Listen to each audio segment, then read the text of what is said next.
When did the utility meta really originate? Yeah, I mean, I think definitely Wamai was like the...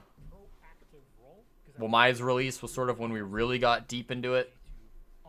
We saw it sort of emerging, I guess, before that. Slits and shields is a big deal. Dude, I heard coaches and pro players talking about it all the way back in DreamHack Montreal 2019. Like, this was right as, I don't even remember what operator it was, got announced. And I think, like, the pro players had already seen Wamai. Anyways, I was talking to Shaz, the coach of G2, and he was like, there's just so much utility coming into the game that the attackers aren't going to have enough explosives to deal with it. And I was like, that's something I've never thought about before, and now it's all we think about. It's actually crazy how far in advance, like, the top level pros knew utility meta was coming.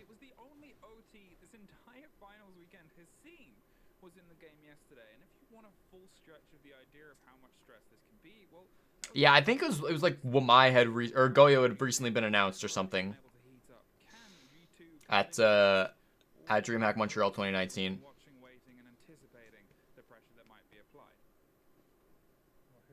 Yes, Shaz is also the smartest man in the world. Okay, we're going to laundry first thing.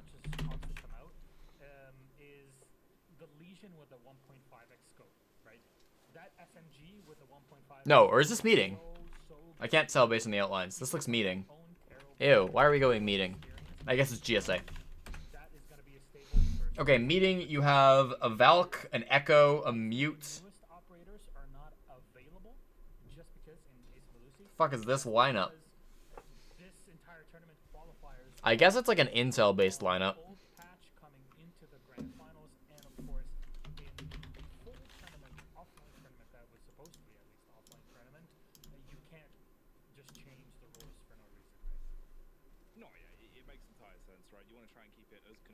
Is this a TriCast?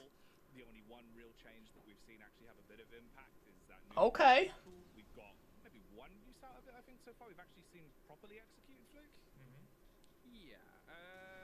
I definitely agree that SSG struggled in this meta. I would agree. Because I think, yeah, after SI is when we really saw it, like, pick up. We saw hints of it during SI.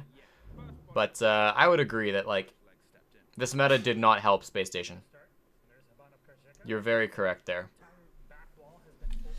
How do you spell that? Hasty? Hesty? Hosty? Hosty, thank you.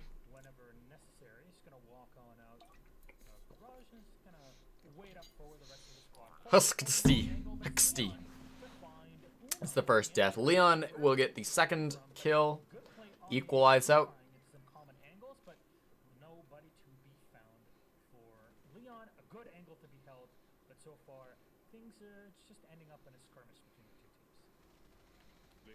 Okay, Kanto with his second of the round now. And again, this looks like a pretty standard take. I mean, they have players down below G2 do, kind of flanking up, and this is what they did last time, right? When we saw them on this bomb site against BDS. I don't know what meta this is in. Citizen kills Rips. So, again, they're kind of just peeking in good times. Like, they're kind of expecting the push is going to come when the EMP comes. Yeah, and there's not a lot of utility being used from Rogue to actually win these gunfights. I like all the intel in this setup. Corey's just trying to make something happen. It's over for Corey. Okay, okay.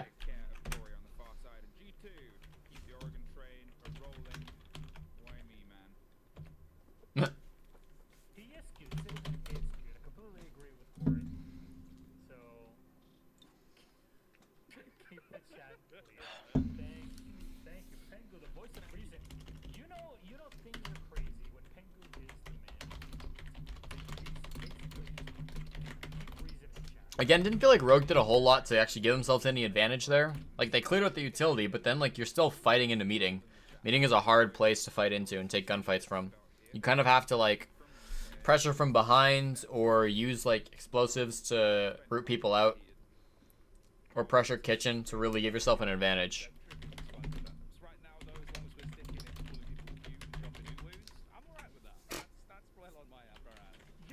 This is laundry, right? Yes. This is laundry with, like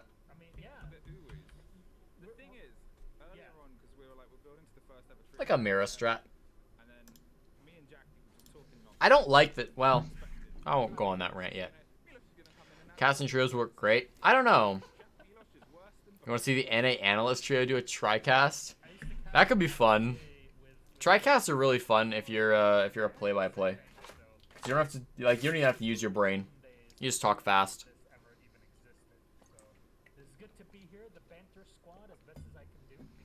TriCasts are kind of fun. You can have like two people debating, like you basically have two analysts sort of debating like the technical stuff, and then when the push happens, you just give it to the play-by-play who does his play-by-play, and then he doesn't need to analyze. In Siege, if you have your play-by-play caster still has to do like quite a bit of analysis, but in a TriCast he doesn't, right? Because in a TriCast they can in a TriCast, like, they don't have to worry about that type of stuff because the other two analysts, the other two casters, I guess, basically just become analysts to break shit down and debate about stuff. These guys are kind of just memeing, which is also good. At least that's how I like to run TriCasts. That feels like the most natural way to run TriCasts. And I've been that play-by-play in TriCast before, and goddamn is it fun.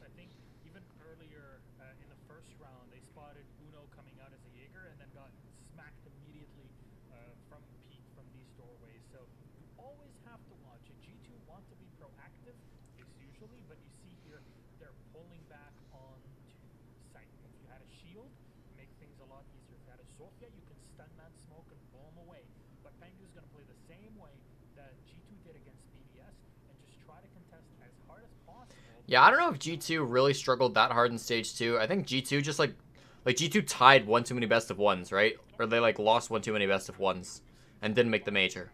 I think G2 still looks pretty good throughout stage 2. I think people really overstate how much G2 dipped in stage 2.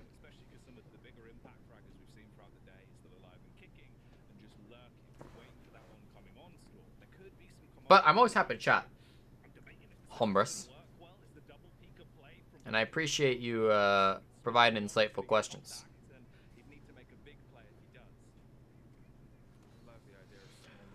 So they're coming in through construction.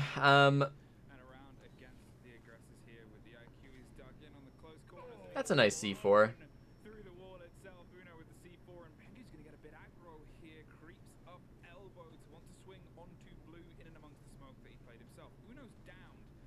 Nice.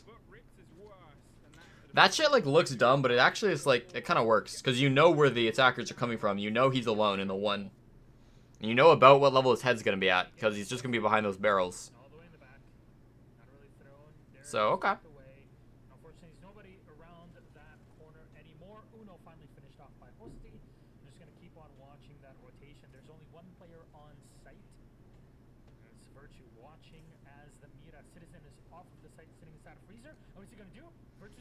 I'm really disappointed there's been actually no clear of this elbow.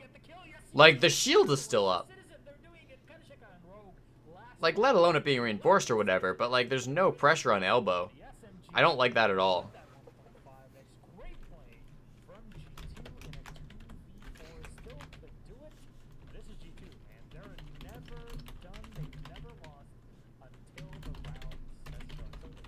Like, Rogue could have been better spread there in the final, like, 2v4 or whatever.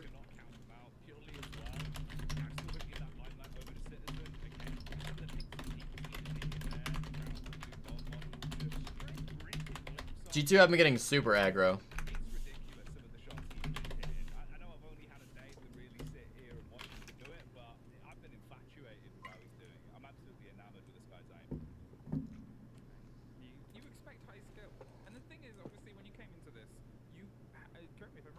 Yeah, I think Empire Empire's huge like boost back up to the top definitely also contributed to people's opinion on G2. That's a good point.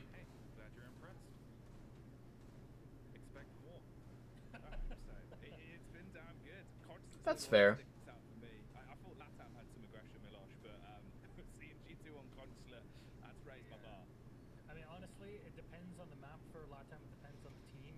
Okay, we're in dorms, and, oh god. What does this hold? I guess you have a fair amount of, like, intel, to be honest.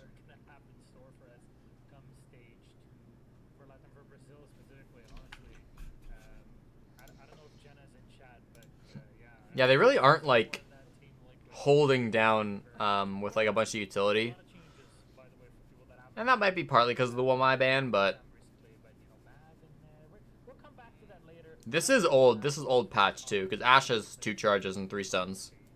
So Wamai is very good.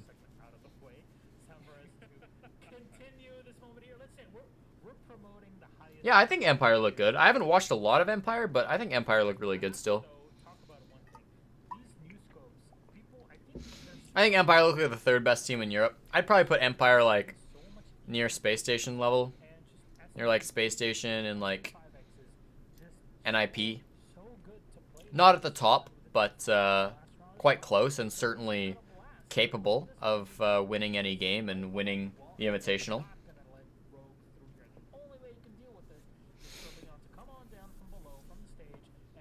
But again, that's not a very informed opinion because I haven't watched. Like, I watched them at the major, but I haven't really watched them in the regular season and such.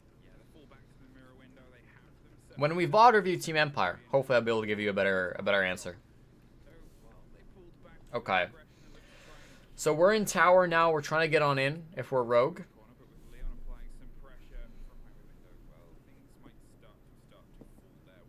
They've opened it up, and I don't know where the rest of them went. They've actually all left tower after opening it. I mean, they're going to distract Kanto. Oh, no, there is somebody there. I just couldn't see his outline.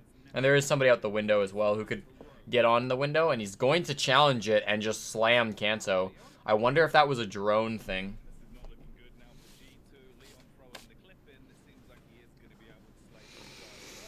Okay, G2 needs to make something happen here. They need to get aggressive and do something. But at the same time, they have a lot of utility still up. Actually, all 3 of these players have really strong positions. That's dumb. Unfortunate.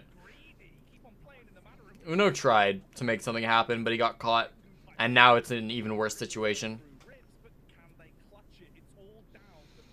Okay, and then flashing Virtue there was really, really helpful because he can't do anything when he's blind like that. So I thought the droning was quite good there.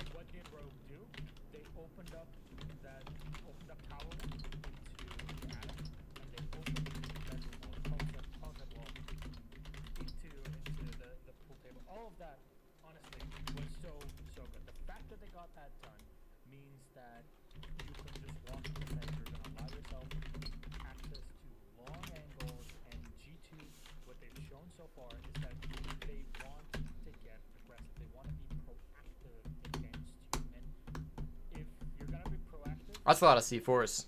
I mean, it's 3, but...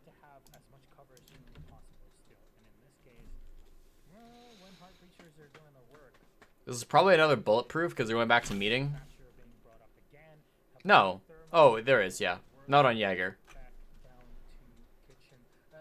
I'm so torn about this set. I really think that for Oregon, you really have 4 sets that you can kind of rotate through very effectively. Okay. So it's not like meeting kitchen is the be all end all of it. Who's gonna get top 4 SI? Yeah, I think right now my opinion is TSM, Dark Zero, G2, and BDS would be my top 4. Not particularly in that order. These teams, they know how they want to broach these subjects, and for all the maps where it is 3 sites and a 4th site for crazy people. I think Dark Zero. Do I think Empire will get group staged again? Keep in mind, if they go with the same format as they had before Wildcard dropped out, only like 2 teams per group out of 10 go out in the group stage. So like a lot of teams, the vast majority, 16 out of 20, make it through to groups.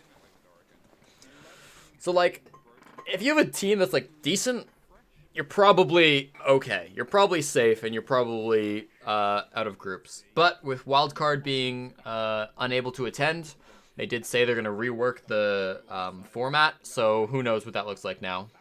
I imagine it'll still be 16 teams in the playoffs, though. They're probably just going to rework the group stage. What if we got serving up for the main course, and who will be the man to dish it out? Leon, he had a nice start previously on the Ash. It allowed him to get those 2 entry frags. But now he's Okay, this is a meeting hall, and yeah, they're clearing bottom floor, which is really important because that's where G2 love to flank. Now Kanto, just like on the other side of the map getting kills, I guess. I don't know where the person he killed was. I don't know where Corey was. But that is your EMPs gone. I don't know why your Thatcher is alone. I guess, like, who do you put with him? Probably Leon, but Leon was busy clearing out the bottom. So you do have to think about how you're getting the wall open now. Leon is going to get a kill, but traded by Uno. So Leon is finding a lot of trouble. They're just challenging in the kitchen. Like, G2 are really winning a lot of gunfights. And, like, Rogue are kind of getting in too many gunfights. This is not a tower take. So they're going to try to come in through the lobby.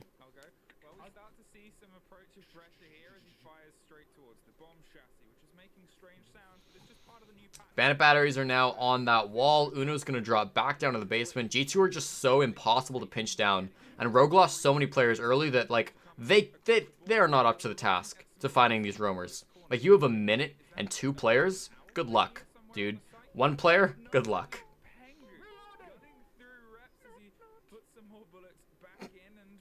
This is a strange cast.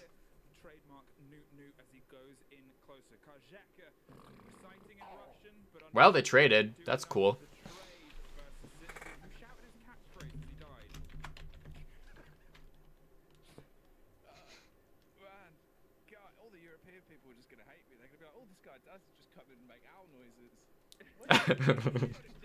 I like Jackie.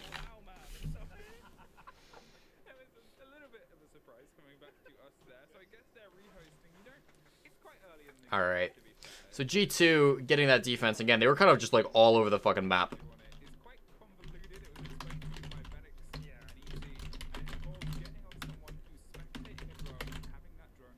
And then like Rogue did their best to like clear them.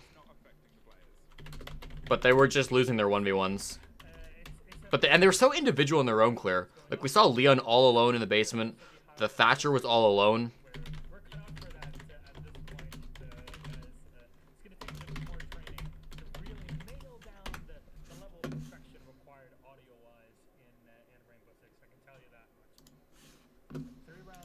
Okay, and we end up Laundry, round 5.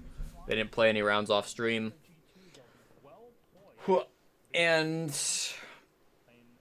okay. So this is the first... no, it's not the first time they're going Laundry. But they're bringing back the Mira, which was a big part of their Laundry hold last time. Does Echo have a shield in this meta? I don't remember. Well, he's not bringing one if he does. He's bringing barbed wire, so he probably doesn't have a shield.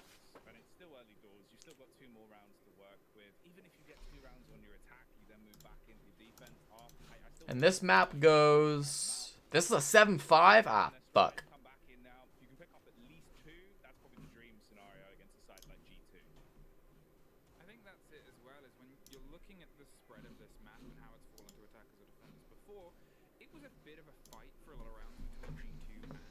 Okay.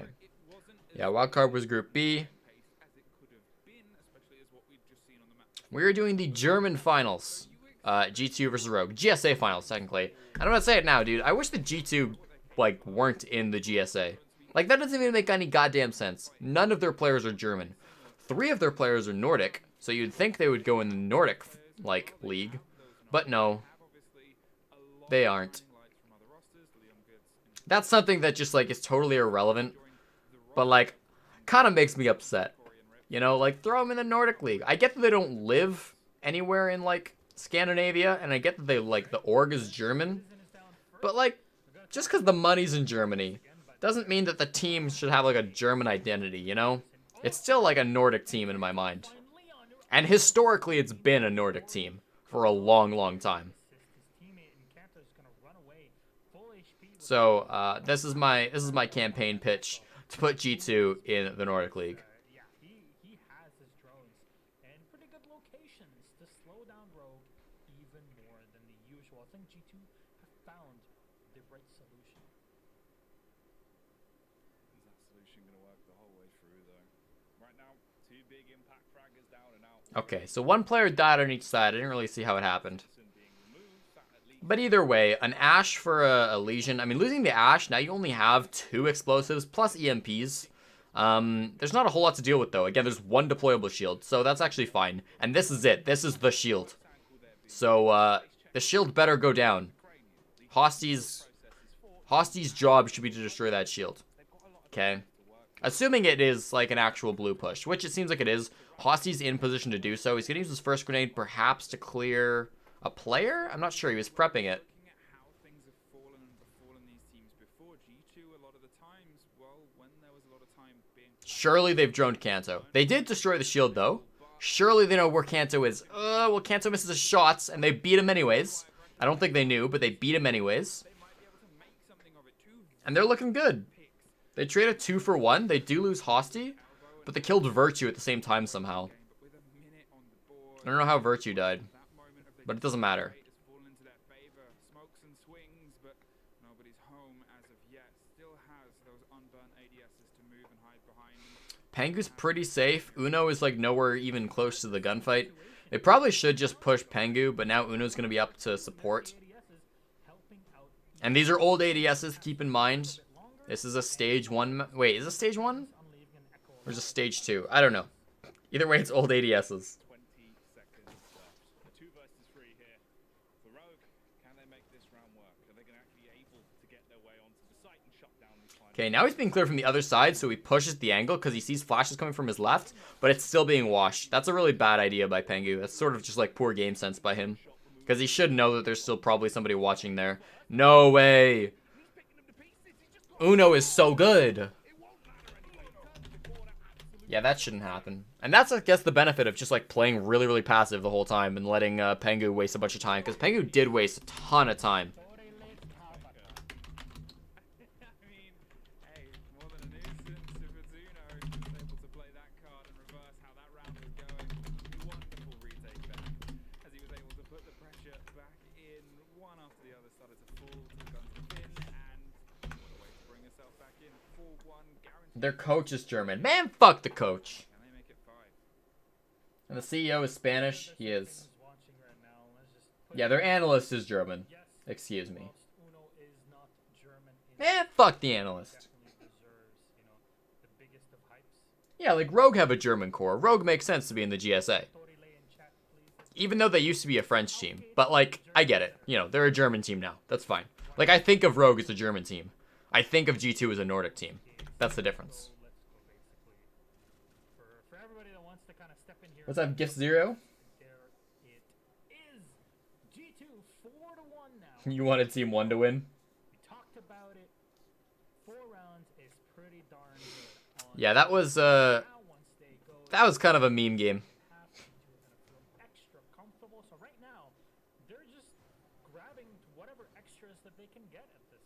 Is this the game where did this happen right before? This was September. So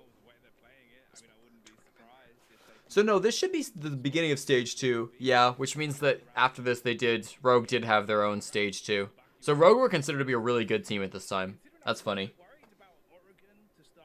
Who smells better, Veli or Jacob? Veli. Because Veli's always in the Gucci store. Right? And like when Veli goes to the Gucci store, he's got to be smelling his best. You know, Jacob's just in Colorado. Jacob has no reason to smell good. He still smells pretty good. But Veli is like a whole nother level.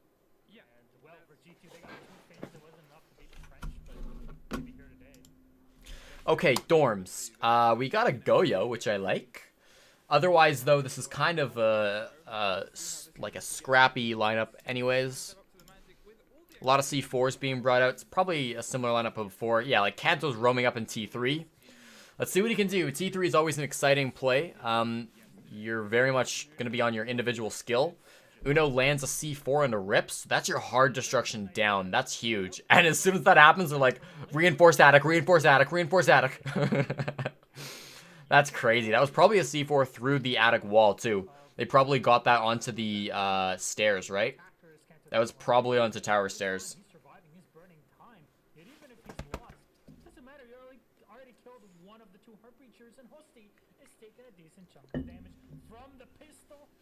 Oh my god, Kanto, if he can just survive for like 20 more seconds, He's paid off another one. Okay, a 1-for-1 Kanto gets. I think you're happy with that. Took so long, and he Yeah, he wastes a minute 30. He gets a 1-for-1 onto the Ash. Now you only have 2 explosives plus EMPs. Again, there are a few shields in there, so that's not irrelevant. Hosty has to do a lot by himself with these Vulcans. That's going to be a big problem for him. I wonder if we're going to see some Vulcans stay up. And Hosty's got to make decisions. Does he use his frag grenades to get kills, or does he use them to deal with those Vulcans?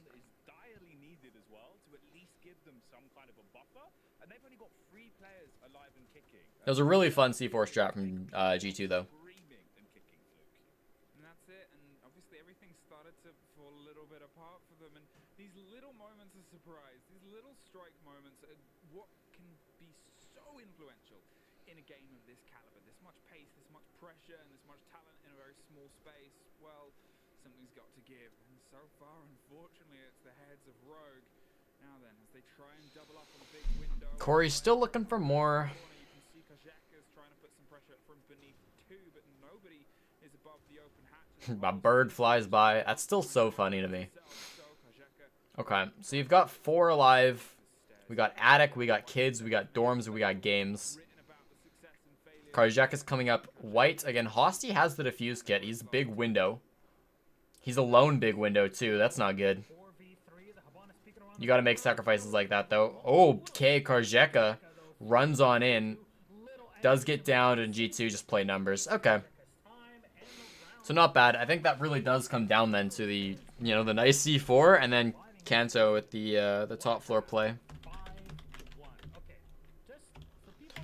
So a fun C4 to kill Thermite, which is again a huge pick. And then we saw what? It was Kanto or was it Uno up in T3? 1, 2, wait. 1, 2, 3, 4, 5, 6, 7. It's Kanto. Now, if you look at that performance and how we won here, and with the fact that the operator bands are exactly the same, it definitely looks like, G2 have found the real deal, Don't overpeak, especially in the early. Our next bomb site is Laundry, which will be held with a lot of C4s, 3 shields, an ADS, mirror windows. Not a lot of intel for those C4s, other than the mirror window. I'm going to call this like a mirror strat. Excuse the voice crack.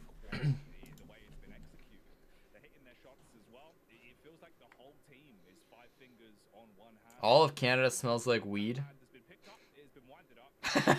In Edmonton, trash in Colorado. Oh. That's funny. It could be. It feels that way. That's it. And unfortunately, they're the ones that are currently suffering the swing. But defensive halves on Oregon. BC is better than Edmonton, dude. BC is warm. BC is beautiful. Edmonton is cold. Edmonton is like... Edmonton's kind of nice. The rest of Alberta is pretty cold and shit, though. And Edmonton's like kind of nice, but Edmonton doesn't really match up to BC,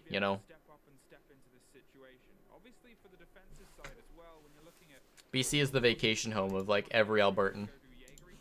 It's a little bit easier to explain in a short space of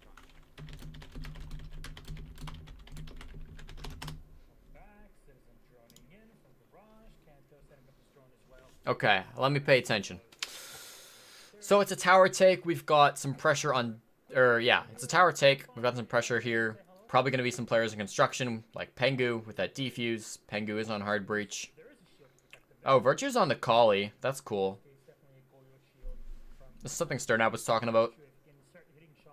Thatcher's available. I don't know why they're not taking Thatcher. Feels like you should be taking the Thatcher here. Really wish there was a Thatcher. 2 tower, 2 construction. I don't see the 5th on G2. Rogu giving him a lot of ground, though. They're using utility pretty well here. They've got to clear out elbow. They got to detonate that shield. They don't have a great way to do that. Like, Kanto's nades would be the best way, probably. sets up where if they do get contact, they can trade for one another. They can play off one another. Will that destroy the shield? I guess it will. Yeah, the lance will destroy the shield. He was ridiculous with Okay, you lance the shield. There's three coming bunker. he had a couple of close touches. Toxic babes, but it's a minute, so you can just wait those out or rush through them if you have the control. They're gonna wait them out, I think. Looking to try and live up to the purple decor and decal you can get from this new battle pass. Find it now. Interesting the way they use that The hard breach. that hard breach charge. They're gonna be able to successfully get it off, I think. Kanto fighting the long angle, not bad. The German observer is using a controller, which is like actually fine. Oh my god, Leon's gonna repressure it. They really have to clear these, dude. Oh, Kali fucks him though. Let's go, Virtue. Don't also peek the Kali. There's no way you're gonna double peek the Kali. Okay, they're not. Pengu's in and planting. Surely there is a sound cue, and a C4 goes out. Tickles Pengu, not enough for the kill. Citizen trades. Corey dies. But Shoddy Boombadi's coming on out. Hosty alone, 3 seconds. Can he deny? He's got to kill the cover first. No, the cover is nowhere in the right spot. What are you doing? What are you doing? Where's the cover? Like, what is he doing? Why are you sprinting into sight? Kanto! Kanto! Fuck was that?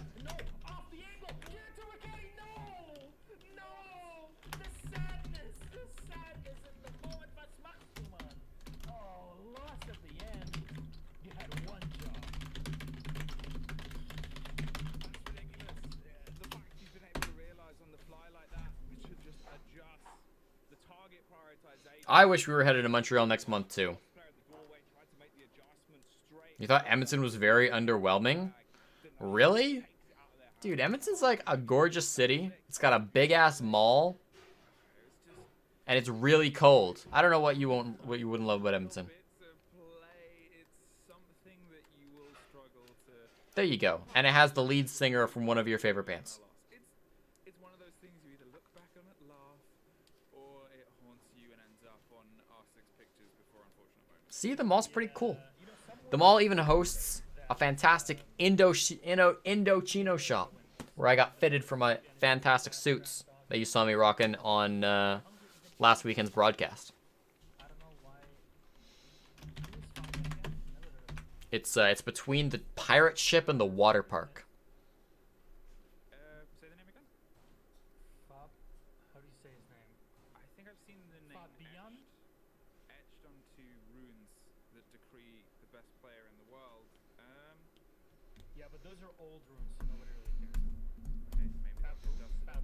who knows as you join us for EU Phase 2 coming up very soon. But first, we have the end of GSA and we have two of the teams that will be there in actually 2 weeks as they find themselves setting up to try and butt heads one more time. Obviously, if you missed it yesterday, they did.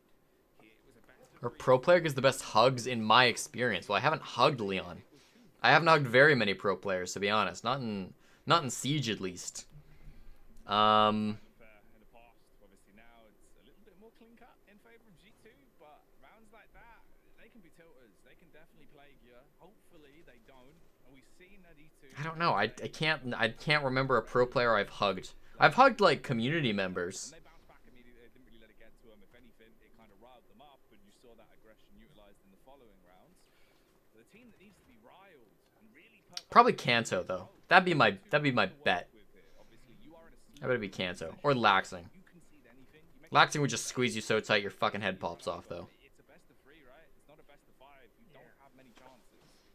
You know, we're talking about chances to trying to try different things. I talked about this before.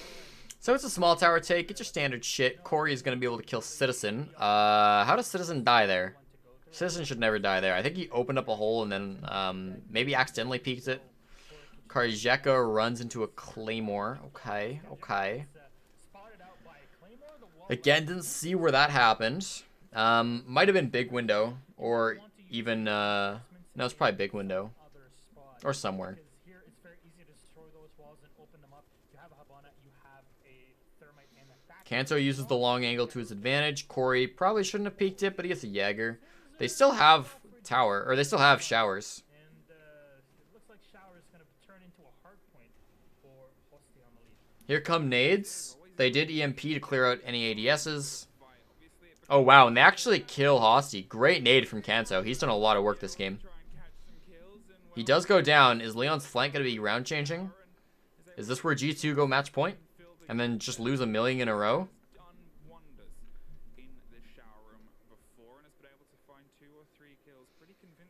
Does Uno kill Rips? Probably not, right? Yeah, no. Uno had no idea, and Rips didn't really know either. Okay, Leon can kill Uno. G2 are still in a good spot, though. Like, they have the ability to get into sight.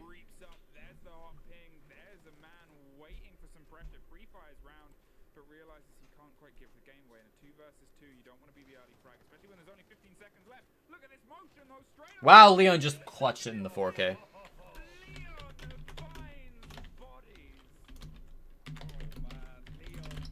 I really wish they'd actually focused him. They kind of just ignored him the whole time. Like, yeah, he's only got an Alda.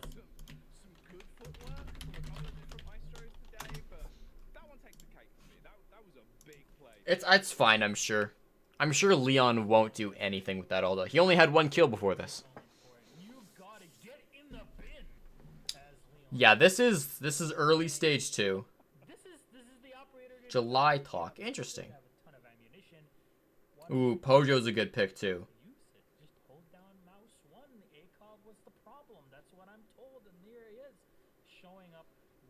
I was there a couple of weeks ago too.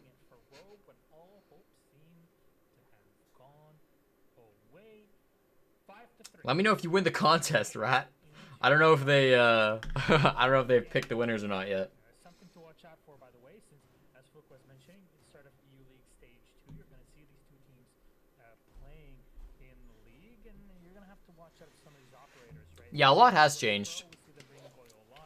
I mean, keep in mind also, like, this is not probably these teams playing. I don't see this as these two teams playing, like, to their peak. I think that there's some kind of aggressive strategies going on that I don't think G2 and Rogue would use in the regular season of EUL. But based on how Rogue did in EUL Stage 2, maybe they do play like this the entirety of Stage 2. I don't know. G2 should have won the game by now, it feels like. Both those last 2 rounds should have gone G2's way, but Rogue did clutch him out. Okay, what is this? This is a Dorms hold with a lot of utility. 1, 2, 3, 4, 5, 6 bulletproof gadgets.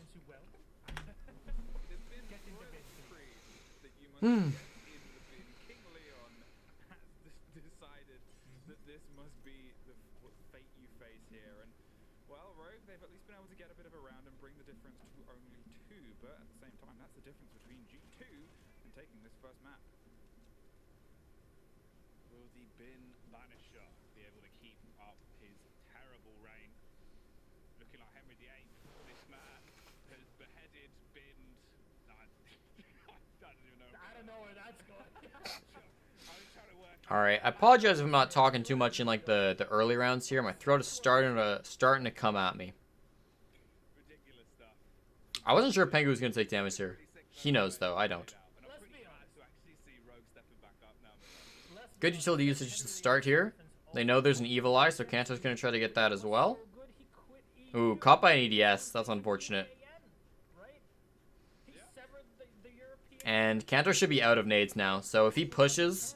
if he tries to push Attic, he's going to be constantly watched by that. So Kanto has a decision to make. Does he just ignore the Evil Eye? Or does he change position? Or does he change position? Or does he get a friend to come and help him deal with the Evil Eye?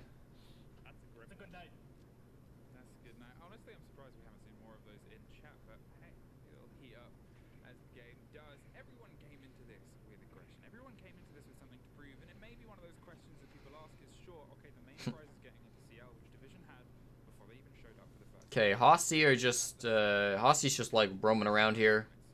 He sees the shield in front of him, like he's using his shield here. He kind of runs away before his shield even gets popped, but his shield should be popped soon. I heard you were going to be managing the team, at least managing the team's outfits. And the theme song? Not that I'm a biased caster, Yo, 35 seconds. They are trying to push down Attic, but you can see Uno's having so much trouble because of that Evil Eye. It might have been...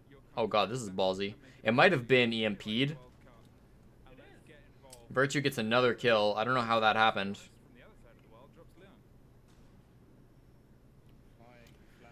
They have this open. They've basically done everything they want to, and now they can... Oh, another EMP to disable the Evil Eye. But Karjeka is better. Holy shit, Karjeka is better. Holy shit. Really mobile.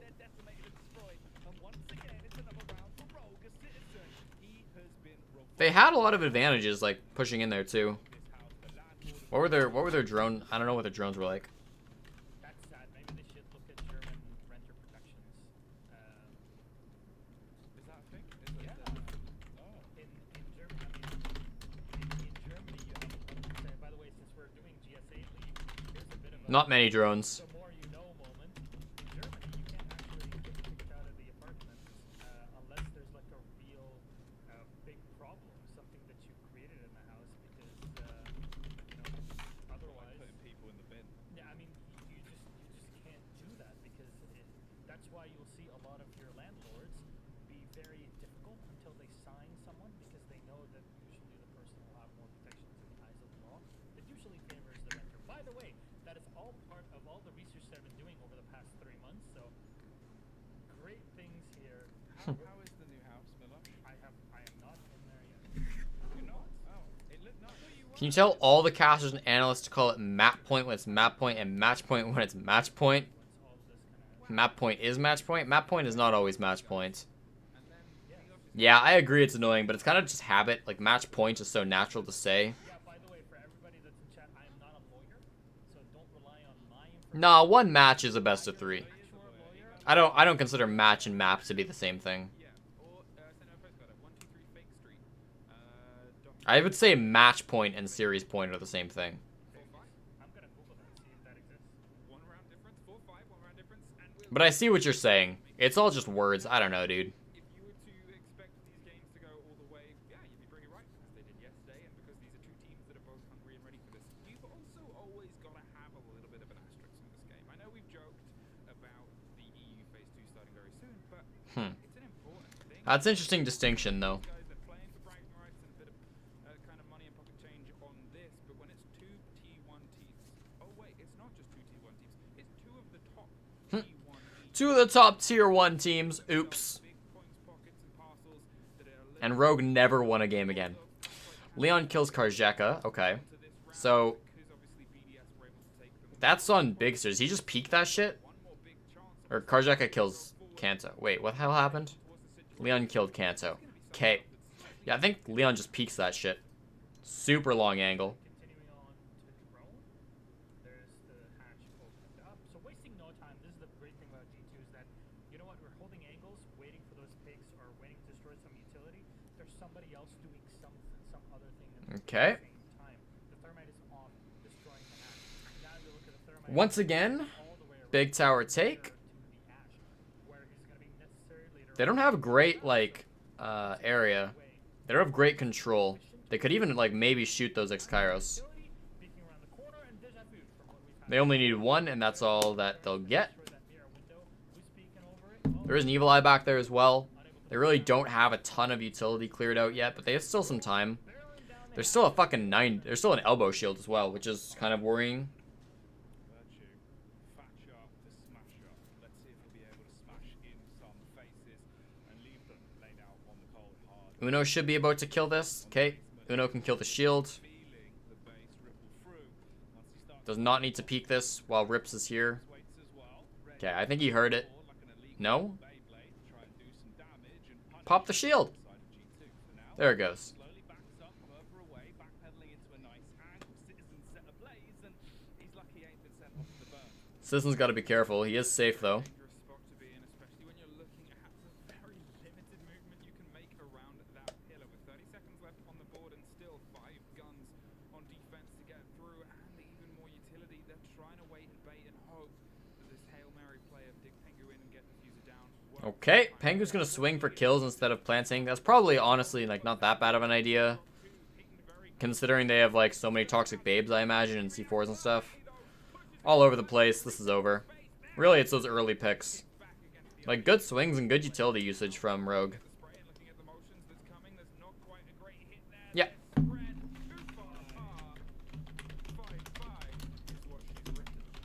Why? Pengu trying to run away from the smoke, and he runs the wrong way. No, that's so sad. If he had stayed alive, there would have been no need to do anything crazy. The Jaeger was handed 2 kills, and you can hear the one player running down. And yeah, I believe it was the sledge just running down blue. Fuck yeah, I'm glad you got to eat, Chef. Bad time for all. Definitely not. Language is fake, that's true. The typing is for Excel. Erase my words. We were 5-1 at the half. Looks like both teams are definitely comfortable on their defense. And Yo, I'm glad you boys are eating now.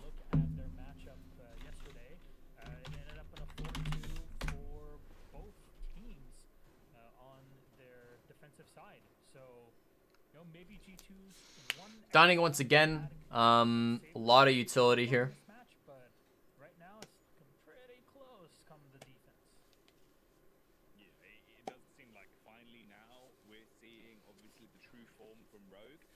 They took a little while to ease into it. It's definitely helped when they can just hold angles and effectively show that true aiming firepower they have, because they've hit some really good shots. You can see their gun skills up there. It's not even a matter of them struggling, it was just on the attack. Okay, sorry, Axon. Really good job of isolating them, forcing them into trouble. Axon, I hope you've got something to eat there, buddy. I hope you're not starving. Because this mod job doesn't pay. Now they're on the defense. G2's getting a taste of their own medicine. They're also just having their teeth knocked out. So hold on to your fillings as we go into round 11. A little bit of a nice. You made pizza for lunch. Don't forget. Listen, Axon, if you're actually struggling to, like, eat food, like, if you're actually struggling to get something to eat, like, hit me up and we'll get you set it. Like, we'll order you a pizza or something. English, yes. Yeah, obviously there are ones that Alright, you're not gonna go hungry if you're modding the channel all day. Where you know there were like It's the least I could do. This is a best of 3. yes. gets is Oh, and Rips has decided he doesn't want to play anymore. for all of them to sit on and kind of just talk. Yeah, again, if you ever want to see a classic Siege match, it's the 92 Dream Team game on Bang. I'm sorry, Chef. Dark Zero 92 Dream. Chef, you're a regular in here as well. If you ever get in that position again, just let me know. Should go watch it. But yeah, after this game, that is for sure.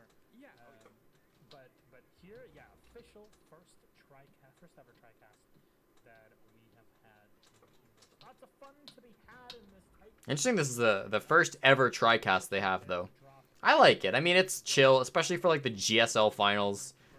It doesn't really matter. and Uno will be You know. meantime. Okay, Jesus. Finisher from Hosting on Leon will make things Rogue will have to lose this. It's 7-5 for G2, I think this game goes.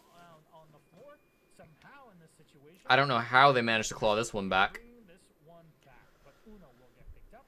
Pengu dying with Diffuser and also Virtue down.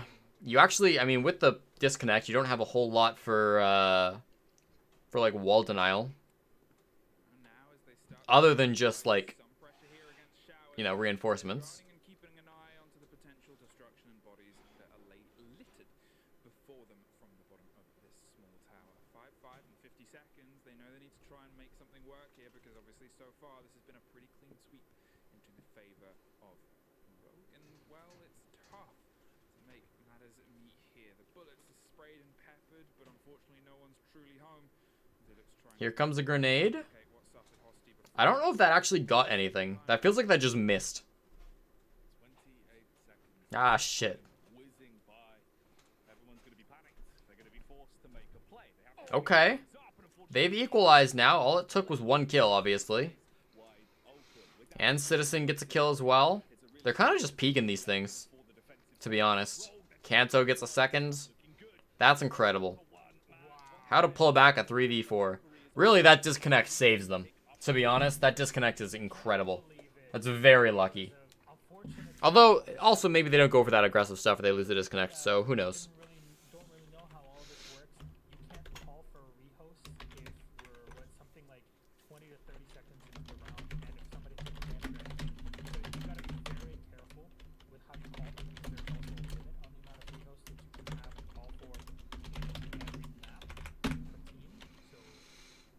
Okay, we go to dorms. all of these details on the PA.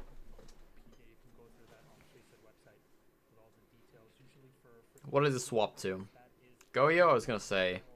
they kind of have the rule book that is used. I was expecting the Goyo. I think that makes sense.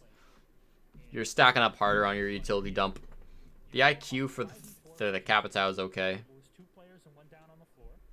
Rogue somehow are bringing this back, and yet in the end, in a 3v4, G2 still find the kills that are necessary and close out the round where it just should not have happened at all. You had full control over the map, and G2 sit at a match point.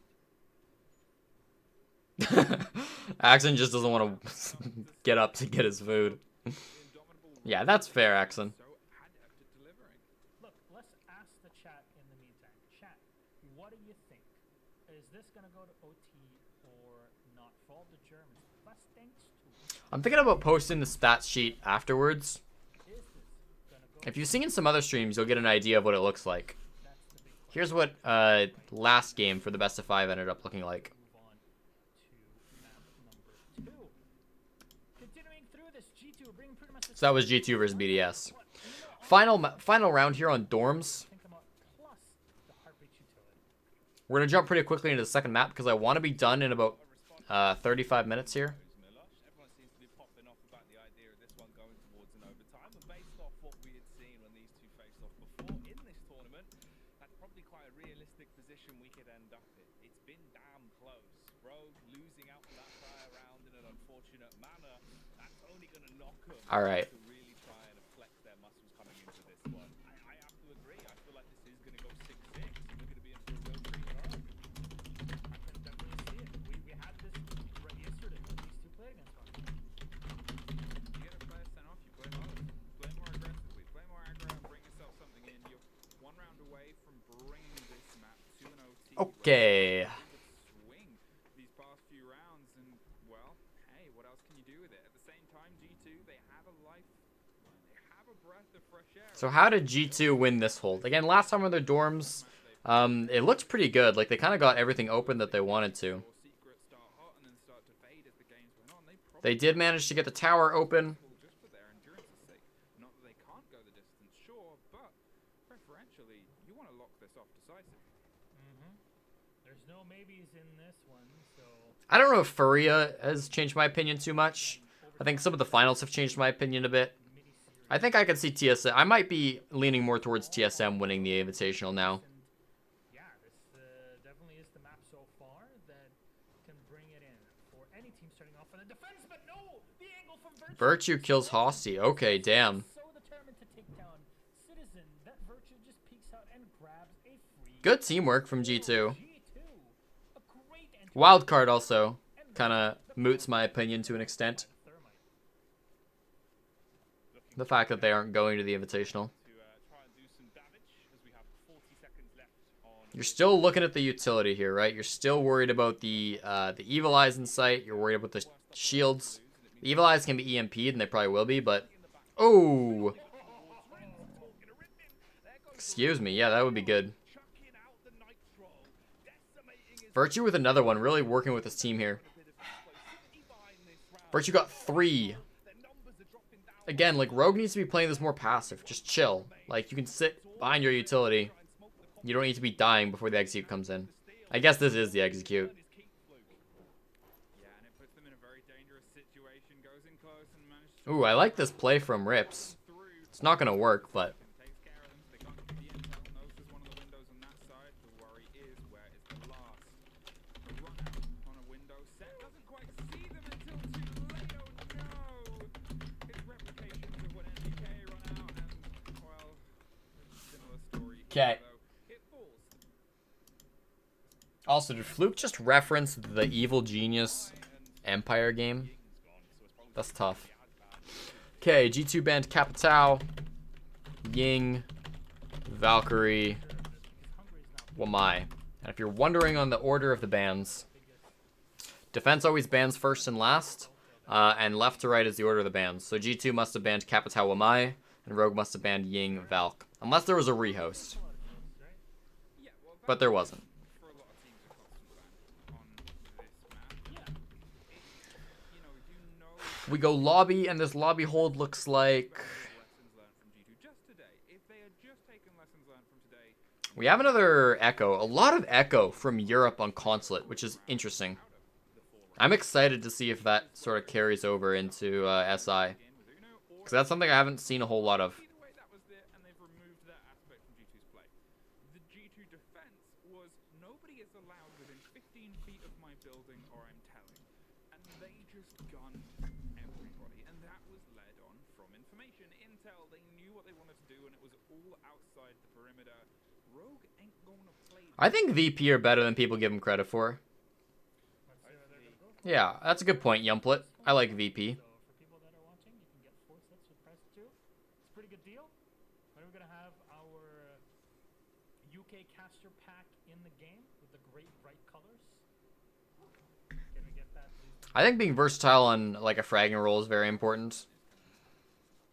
I mean, it even just helps like if you've played support before, you kind of like know more what your teammates are gonna do.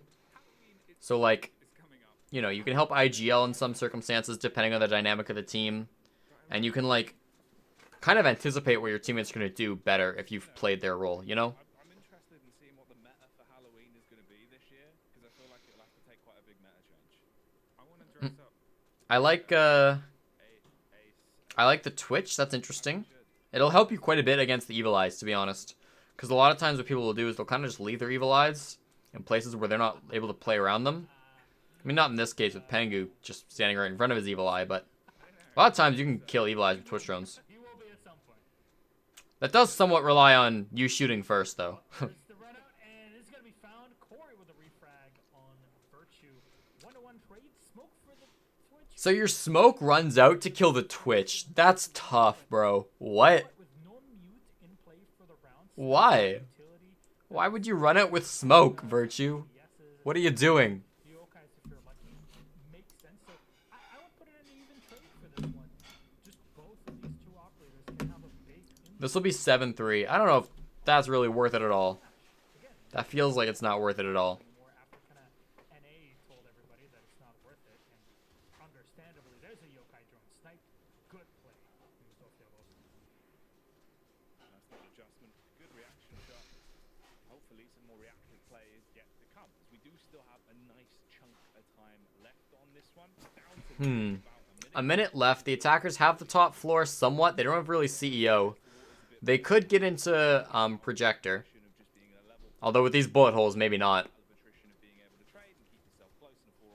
Okay, Hosty. Can he take down the second one too? No. Pengu's gonna get rips down below. Citizen's still up here. They need to full clear Citizen. Hosty's not watching the angle. Citizen can literally walk on in. I guess... No, Citizen can walk into Projector and kill from above. Hosty needs to watch Projector. That's your threat. Maybe he's going to rotate there once the push comes out? What happens between Citizen and Hosty? Citizen's on the move. What the fuck?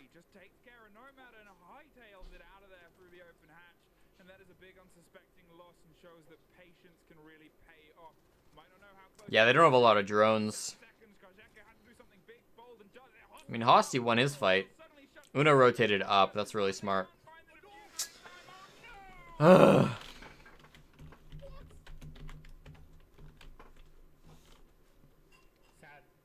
Uno rotating up was smart there.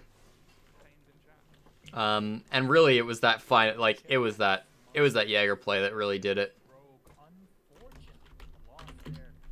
Not enough time, not enough space, and the right players tapped out at the wrong. Uno not getting droned is really what it is. Take the first round, and now they're gonna head constantly in. All right, fair enough. Looks like site is probably healthy here. Citizen bring relation again. Those 30 angles. 5 Virtue. Back on the Echo. We go to CEO. Again, the Echo comes in. Kenta Ricchetti, I wouldn't be surprised if he plays off-site downstairs, maybe in garage with the Jaeger somewhere in support. Definitely makes sense. By the way, can we agree on one thing? No C4s, a lot of intel, not a ton of destructibility. Or, like, not a ton of bulletproof gadgets, I should say. That having reinforcement A lot of intel here. is the best thing since sliced bread. Oh yeah,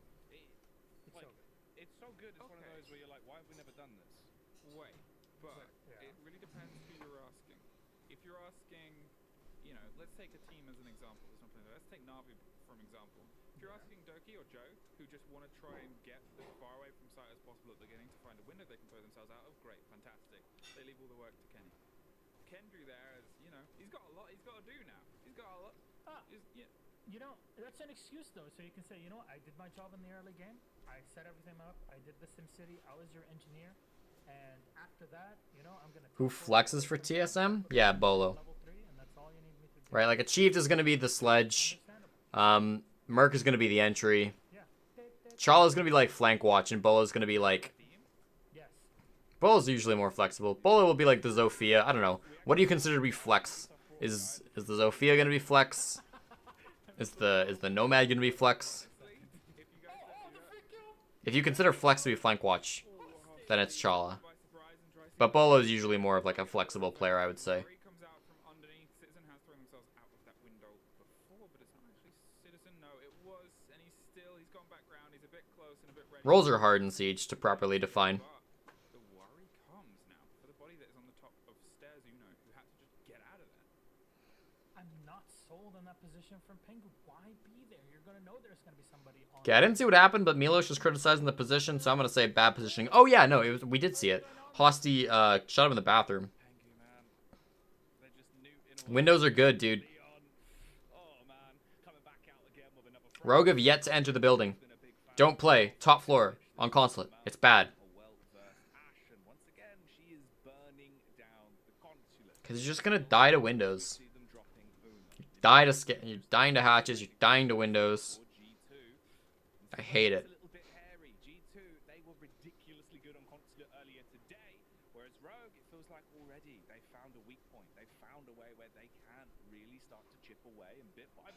Break down the defenses for and that's it. When you start to look at how things are, 3 kills from outside the building. there's another thing that swings out of their favor. We didn't see it. I imagine Leon was outside the building. Oh, he might be in.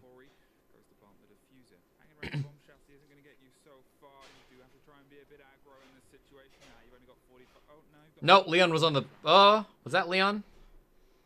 Nah, Leon was in the building. Opening 3 from outside the building, though. That's still a big deal. Yeah, I think there's reasons why other teams in other regions do not play that top one. Exactly. Milos is right. You know what? There's a reason why you don't play this fucking bomb site. Completely honest, it was not really the site that was the mistakes for you. You lost your smoke early on for no real reason. Jaeger was down half HP. He was pushed off of yellow. You literally I don't know. I think that was the site.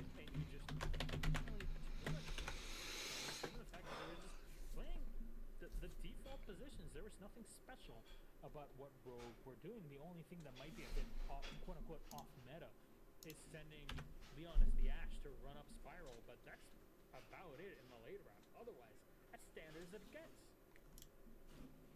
Yeah, and we can't be looking for standard here as well, right? Like, it's grand final territory. Yeah, Bo kind of does play what the team needs. Better places to eat in Edmonton? I think that Chianti's is pretty good. Chianti's, if you can... it's like pretty cheap Italian food if you want something kind of nice. I'm a big Five Guys fan if you're looking for like fast food burgers.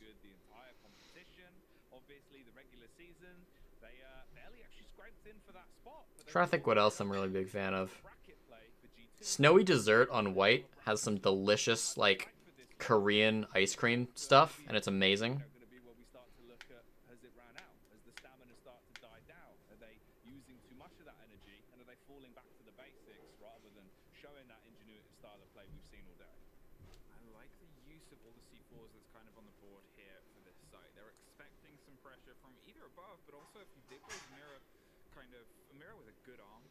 I do hate living back in like my hometown because we don't have any we don't have Uber Eats, we don't skip the dishes, we don't have any like delivery services. I can order pizza and I can order Chinese food, which like but still I wish I had variety.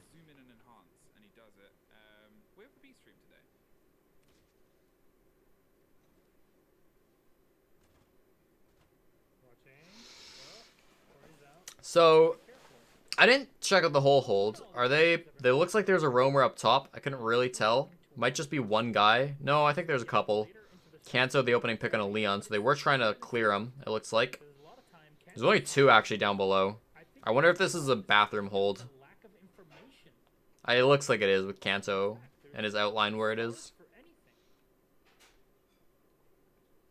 Although Kanto might be in piano, it's hard to say.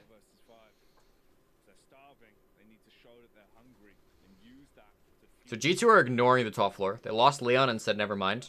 Or Rogue are ignoring the top floor, excuse me. Do they have projector? Or do they have piano? Just a bit of a run out. No, Kanto is yellow. It's probably not a bathroom hold.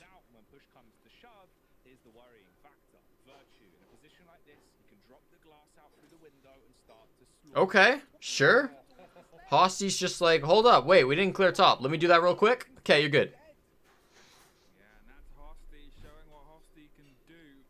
I like it.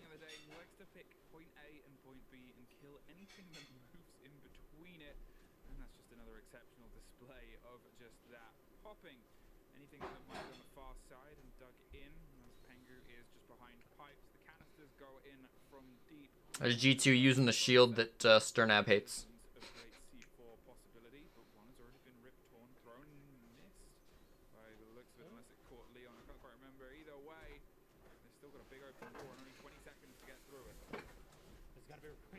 With this one, you still have a Nitro on Virtue. He was the one probably ripping it up. Thank you, I love you. You are amazing. No, that's all. Thank you. Goodbye. I'm so spoiled. Alright, G2 are so good. What the hell happened there?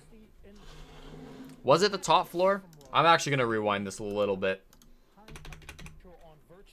Because that kind of all happened really quickly. So they're planting. Pengu gets a kill from yellow. Virtue gets a kill. Citizen gets a kill. So they kind of all just collapse on the planter, and they all beat the plant watches.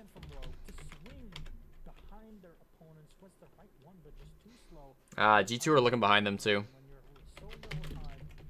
They're very aware.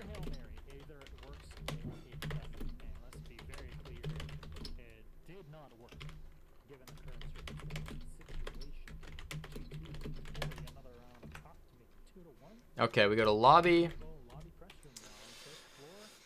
A clash is fun. Oh, but we're not playing the clash. It's an echo.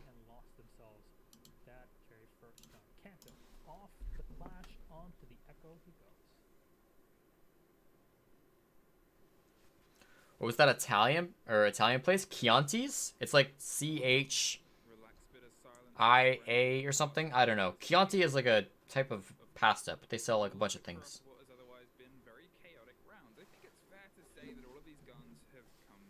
Stage 2 was Rogue's worst player. Karjeko was.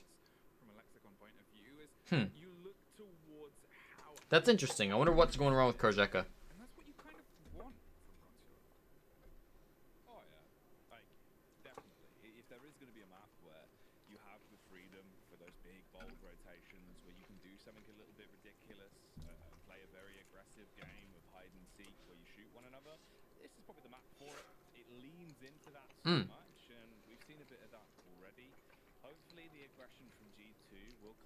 This is just frozen pizza. Really good though. It's like cheese and pesto.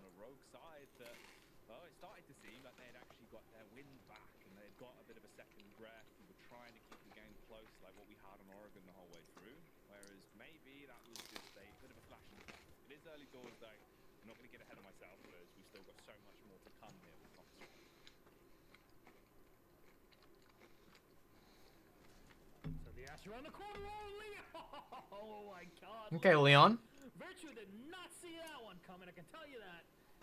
Great shot from the Ash. Leon, good information from his teammates, and again, it's that's very quick fragging in the top floor. That's really nice to see. The game so far after the patch, but with the new ping system, it really makes things difficult to deal with players on the defense because you get pinged. You don't know how things are working out. Now Kanto's alone top floor. He has a lot of info for himself. I mean, he could really hold this down. But he's not going to have any control over Projector. Players plus the comms Not unless he really swings and takes some gunfights. been And Rogue don't need to clear him out. nomad. What's he going to do on yellow? What's he going to do in CEO? Calm down just a moment. Particularly like in the box, you know? Held there from yellow, but again, I mean, Rogue have really good control over this Projector. Which is all they want. They don't need CEO. Just letting Kanto know we know you're here.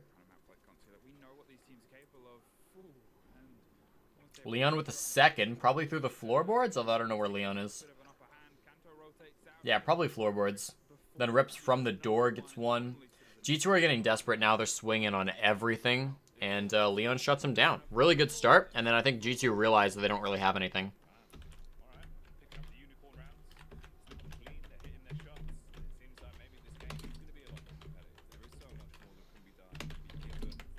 Really quick entry.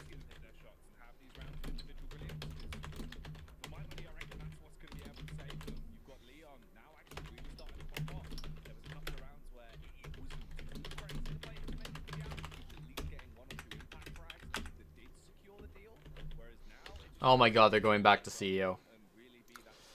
CEO. yeah, I think is the default at this point for you know, And this time they are bringing the clash. Okay. especially in competitive. But yeah, here we are tied to I like Clash on CEO. I think it's Let's look one of Clash's best bomb at sites. Rogue's match against Team Secret, because both of these teams played console against Team Secret, and in that game, it ended up with the Rogue netting 4 rounds on the attack. And if they can at least get 3 here against G2, they're going to be very well poised for that second half. You always want to set your Okay, you think Karzeka's doing a lot worse with like without the structure? defensive side, but G2 can And he's playing more passive. comfort a bit more than Rogue, at least looking back at the 3 maps that they played against one another. I see. Interesting about Aces. That's it. That's the spread. That's the story. And the comfort is something that's always got to be a little Yeah, it's interesting talking about the structure of put together the pieces Rogue versus the structure of Empire. That's probably a really good point. want to put forward. And the story for me right now is Bengu picking up that clash, bringing something that is good by Kanto, bringing something that has been otherwise banned pretty continually throughout this playday so far. Whoops-a-daisy, that is not a good start if you ask me. Unfortunate there to lose Kanto Raketti. Not sure if we're going for a peak or not, but again, early good night is always good. Citizen though, the refrag on a Hosty. Well done, but in the meantime, Rogue have already taken control of this top floor, at least in admin, and they can move on from there whenever necessary. Drones are being thrown in. Birch is watching default position here on the rappel. There is one player on the side, and that's the Nomad, Corey again with a new 2x scopes in the run out from Uno. Finds the kill. Is there an Ash to watch him? Too far back. Nice shift from Uno. And And Citizen as well. These rounds are going so quickly for G2. Citizen onto Leon. Like when G2's winning rounds, it's like, what are Rogue doing? Even when Rogue are winning to an extent. This is now really squeaky bum time for Rogue. You've got a 2 versus 4. Did Jackie just say it's squeaky bum time for Rogue? What the fuck? Seemed like there was going to be an opportunity to do that. Alright. You've been hit by G2's aggression. You've been hit by vintage G2, where they play with the confidence, where they will charge in, but they'll just face check you and slap you with the back of their hands. And now So at this point, it's probably over. just waiting to kill Some really aggressive shit going down from G2. Throws off the pace of Rogue. I kind of like that. We'll see if they pull it back. It should, again, be over. Was a pretty gifted start here. But Hosty getting teams win rounds that they shouldn't win all the time. We've got 2 good players that are trying to do it. It's fair to say that about all the 10 names that are currently in this lobby, but a minute on and a clash long desk and watching long, well, it's a situational awareness and a bit of worry that you've just got to try and apply some pressure on the flip side. The rotation's coming from spiral stairs. There's a man in the distance. That is where the second gun of Rogue is currently setting themselves up, but too late, too little, and oh, good night. Unfortunate there for Rogue. Yeah, the runouts. G2 realized that they had some openings, right?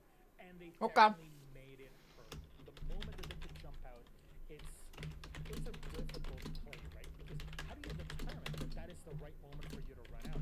Who would have off the kill, and then even run back whilst he had to fire into the barricade at the front lobby, and then somehow Sweet. run back into site. Could have lost a life at any $19 Fortnite card. Heyo. It happened. And sometimes The Jesse charm, not for a while. in life, you have to take some chances. You have to take some risks. And this one, the Yeah, dude, we've been growing this week. off, and G2 It's good to see. It's good stuff. lets destabilize Lobby now with a clash again. player that's coming in as a And they are 6-picking with the Mozzie, so they're actually sticking to clash this time. but that is definitely the thing that you need to do, right? Keep your opponents on your toes, dictate the pace of the game. G2 great at that historically and in this match. Oh yeah, they forced him into a box entirely, and it's caused Rogue to have to move out of that playstyle that was working for them, which in reality was just the fact that Leon was actually being able to be a human crowbar, get in there and open up the doors for him. G2 actually been willing to take that head on and turn the tide using aggression against them. It's hurt them, it's slowed them down, it's made them feel a little bit more uncomfortable. You're also going to be so much more paranoid about waiting for those potential runouts or just wide swings that are coming in, because they've been going for audacious, crazy plays. Plays that you can't predict that really are going to plant seeds of doubt in your mind. And it's hurt Rogue so far. Of course, though, the scoreline is still really close. It does come down to one round at the end of the half. It's either going to be a 3-3 split or a 4-2. At this point, it's up to Rogue to decide that fate for themselves. G2 being in a good position here, obviously on their defense, is one of those stories as well that ties into the thread of, well, is this good for attackers or defenders? Now, last time they were in a situation, it was a pretty clean spread on their half, and here, obviously, it's not quite the same fight. Rogue are able to bring something into it, apart from Leon, who gets blown out the building. Holy shit, the aggressive plays. Finds himself sitting on the unfortunate sidelines. Catcher isn't the sufferer of the opener this time round. A quick I think this one's 7-3. Yeah. his attention can now be focused towards locking down, bang on the hatches. Really aggressive again. All keeps in their control. The clap I'm going to read that question after this round. them with force, pushes them off the side of the building and says, no, no, no, no, no, no. No, no, no. Nein, nein. Not today. Not today. Das ist nicht gut. Richtig geil. Although nothing's going on in this round. No reason for you to get aggressive in that moment. They're just checking up here on the rappel, trying to check up, preparing his grenade, tossed up around the corner, and all the way to that default spot at the top of that hatch. Citizen gets hosty in the meantime. Not a good spot for the attackers of Rogue. G2 poised to find a fourth round. So it's opening pick from a C4, and then you swing the window. They're in a bit of a devastating position if they do head their way in towards Piano Room. We've got Pengu's able to feed a lot of intel here. try and He just has to be careful he doesn't get killed from yellow. Now it's just an awkward fight from frightening heights as the lightning's coming out. They're gonna go for the wide Like swing. that. They flank him and it works. He had no idea he had been pushed from the rear. Pengu gets the shot straight to the back of the head. It's gonna And now they're in a power position. Now they're winning. It's entirely winnable. It was a 3 versus 3, but not when Citizen's alive, because we know what damage he can do.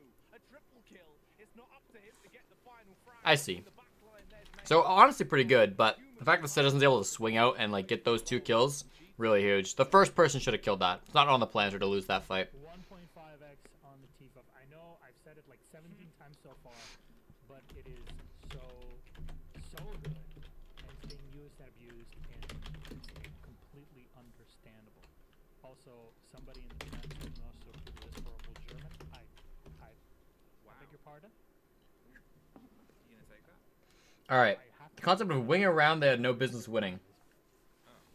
You reference it for TSM who have a knack of winning rounds when odds are against them. Sounds, and I feel like Jackie and I What does it really mean?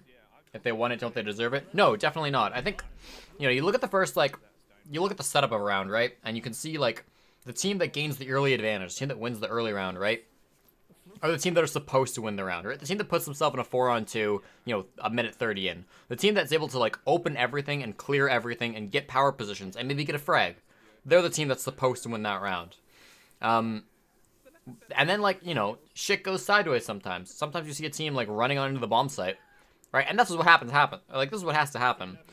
Even when you're in a round that you're not supposed to win, you still got to play out the rest of the round. So, you run into site, you do your best, or you sit in your bomb site, you wait for the push to come at you.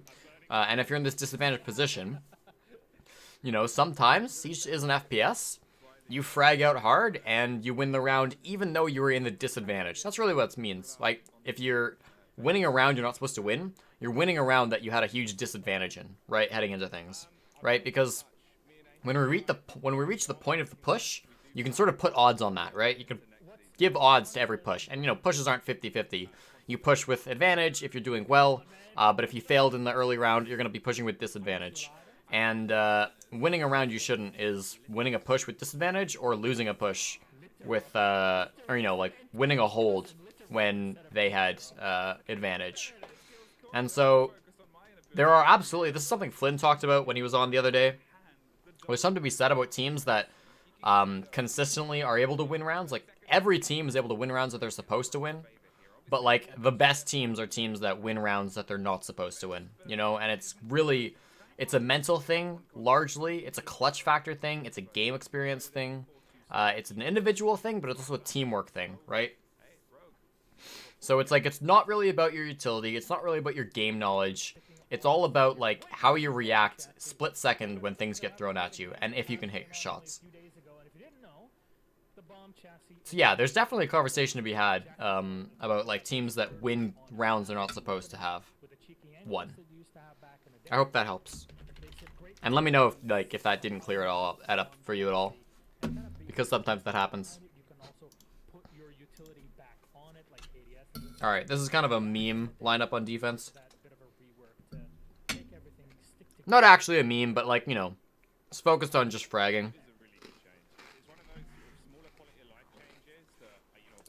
Rogue want to actually challenge the windows.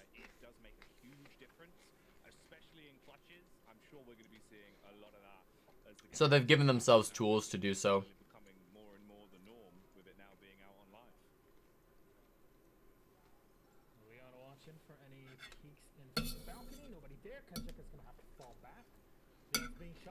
And they're gonna get taken down. Wow, G2 are so effective. Another one for Uno. Last one, can they get it? Kanacheka trying to fire in with the NX4. Unfortunately, they still lost all the gunfights to the windows. Go for the quick reload. Alibi is gonna give him some info from that hologram there. And he's still alive. Oh, he watches one player walk into sight into a goo mine. That's Pengu, but it's fine. He's gonna go for the plant. 5v1. You can't really do much against this flashbang and the headshot from Kazika. Yeah. 1 HP, and these are all done. Pengu with the finisher after the plant. He can do it all. And yeah, G2 planting a diffuser. Imagine that in this day and age, in this economy, this is what G2 are doing. Crazy place. Unprecedented times.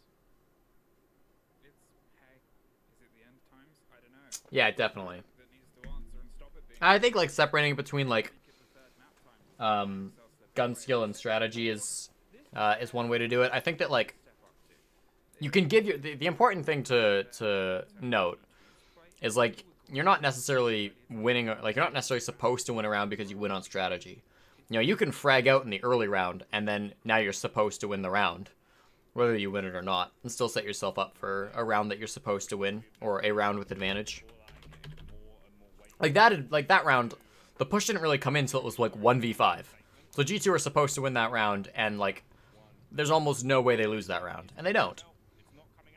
And that's what happens most of the time. We'll take a look at this round too, who's supposed to win and who actually wins.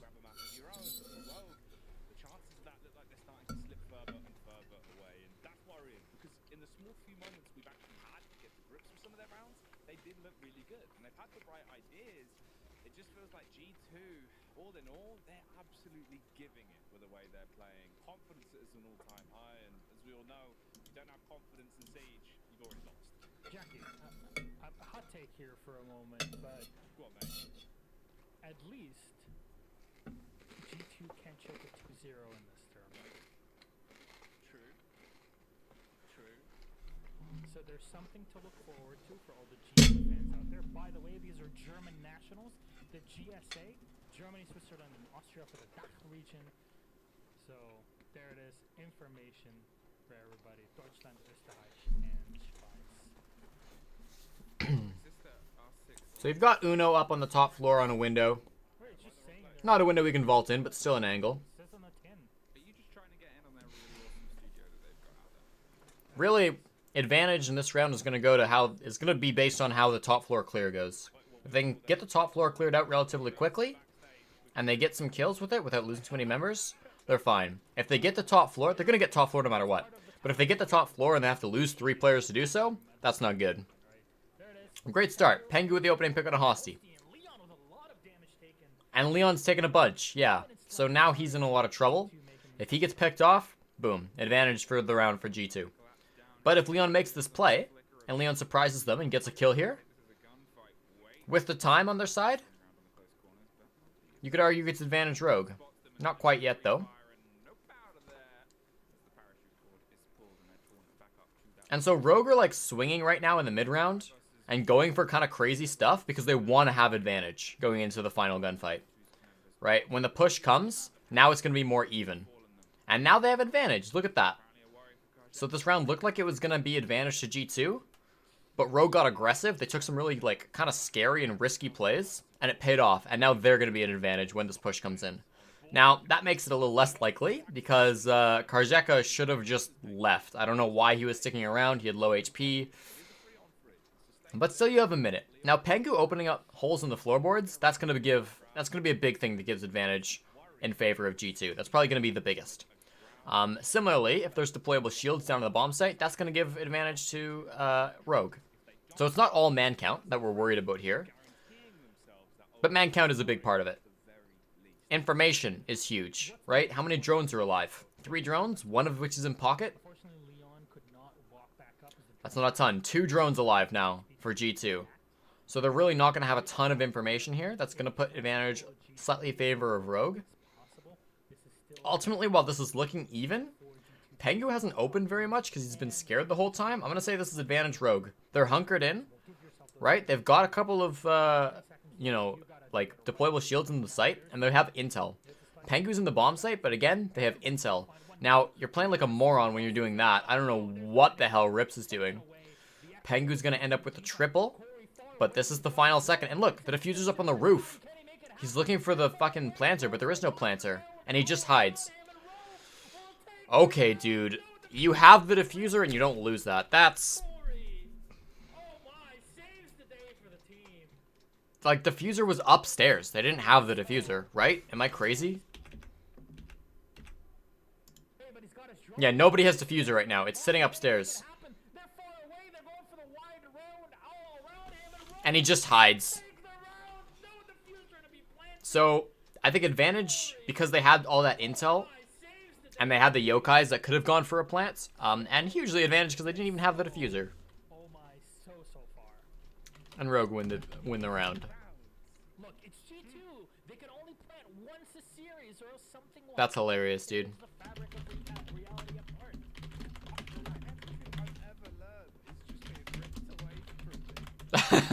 Poor Fluke. Holy shit. Okay, we have 2 more rounds. One of those moments where you think, oh, that really should have gone our way. 2 more rounds that we're shutting down the stream because this is a 7-3. We'll be back later tonight in about 4 hours. So at 10 p.m. Mountain, midnight Eastern, 9 p.m. Pacific, we'll be back. We'll be reviewing Maker's historic run through the European SI qualifier. We are headed to CEO, and we are once again challenging all the angles. There's actually a lot of intel. No C4s. Like, bring a C4 to this hold. What are you doing? Like, this would be a great setup to, like, swap out your alibi for a pulse. Or for a mute. Or for Mozzie. Like, bring a C4. That would be really helpful. But they're not going to. Fine. Possible, but in the end, no go got no plant, some may say. In this case, it's just no diffuser, no plant. I think that's kind of a mistake there. I think the weird thing about it as well is that Alright. we've seen play today, G2 were leading the charge against Secret with getting the diffuser down. They would dig in. They had the Monty. I'm taking a 4-hour break to hang out with morons like you, Rody. What's up? Listen, we're just gonna finish this VOD. That's it. And then I will come play Dungeons and Dragons. In a different way. And unfortunately, it just kind of brought chopsticks to eat soup here. It's not coming together. They couldn't get it down, which would have been a round that would have put them on map point. Sup, Joe? It's just too liquid.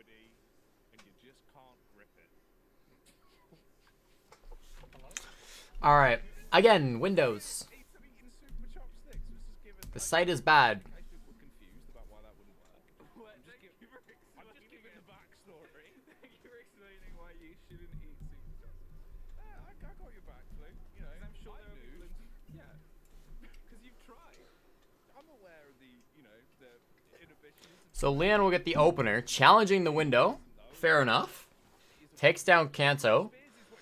Kind of a rat angle to be playing, but he does it. Then a 1-for-1. Hoxie gets a kill and then gets traded. Not sure where that was. Leon is at 1 HP. So he's probably about to get traded here, and you don't manage to drop the hatch in time. No, he does drop the hatch, but Citizen is waiting to catch him. So great positioning from G2, and this is like the first admin take I think we've ever seen in Europe, which is amazing. We've watched so many of these European VODs that just like pressure CEO. So okay. I like that bottom floor control because you know that the roamer is going to be forced down there. There's nowhere else for Leon really to go. I guess he could have gone like where Rips is now and back into CEO, but... Oh, great nade. Pengu throws a second to finish it off, and he can plant. He's in a really good spot. Citizen will come up Spiral. He's going to wait for Citizen to be at the top of Spiral. And he's going to wait for Virtue to be in a good position, presumably. He starts as soon as Citizen gets to top Spiral. Corey doesn't know it. Corey's watching for admin.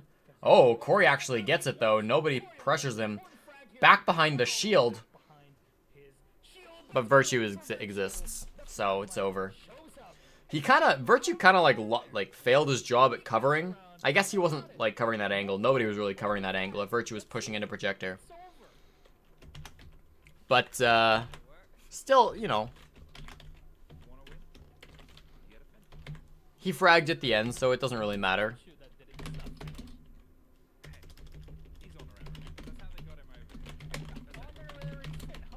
Failed to cover his own planter, but eventually he goes hard.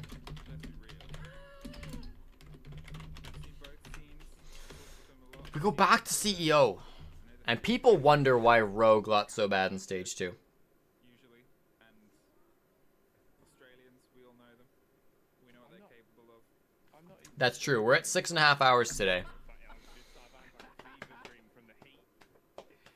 7 maps in 6.5 hours?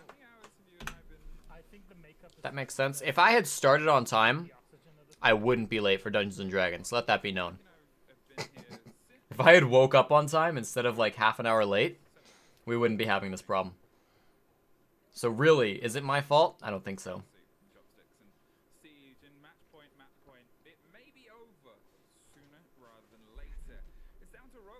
They can actually pull some of this back into some semblance of sanity because all of it has left the casting booth.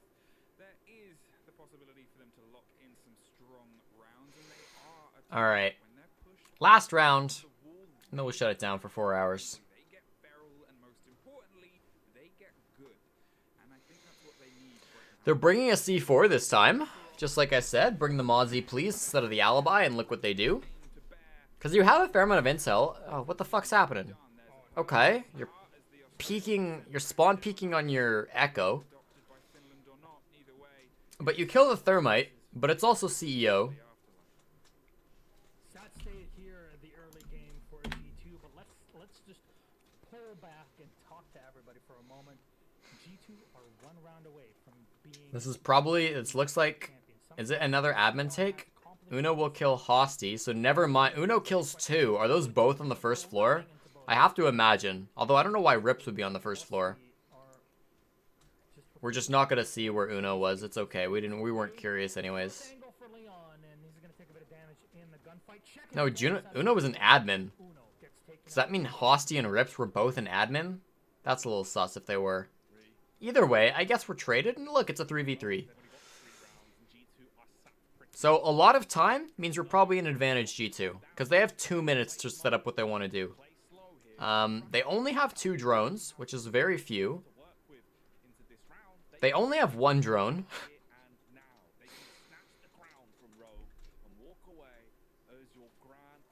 But they can trade, and, you know, we'll see. I mean, Rogue are getting kind of aggressive. They're kind of playing like rats now. Like, we saw Leon just, like, crouch walking forward because he knows he's not going to get droned. The first person he finds is probably going to be a real person, not a drone.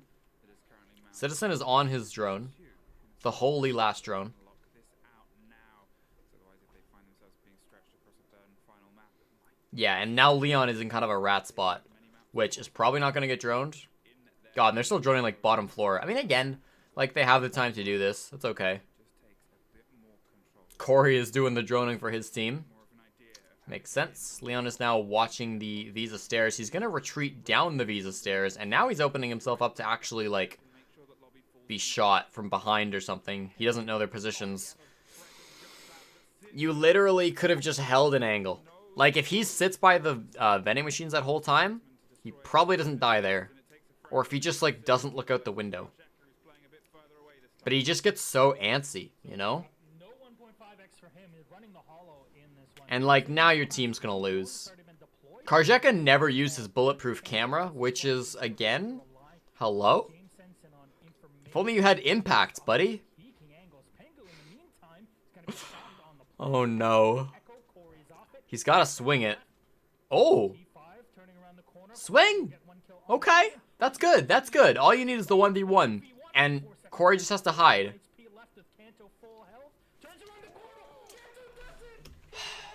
I mean, we knew what the outcome was gonna be, but that still hurts.